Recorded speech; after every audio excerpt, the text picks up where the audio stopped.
fish can bring flies. Anyways, hi guys, how are you doing? My name is Rita and I'm the cooking nurse, and I welcome you back to the channel.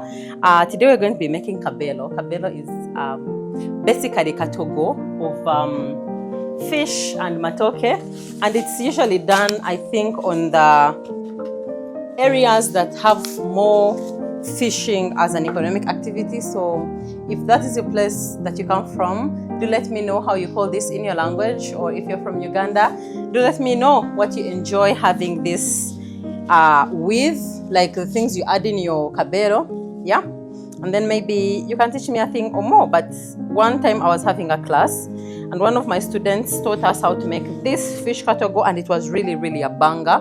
There was nothing much that she did. All we needed was pieces of fish, and that's what I'm doing. So if you haven't subscribed, please do subscribe and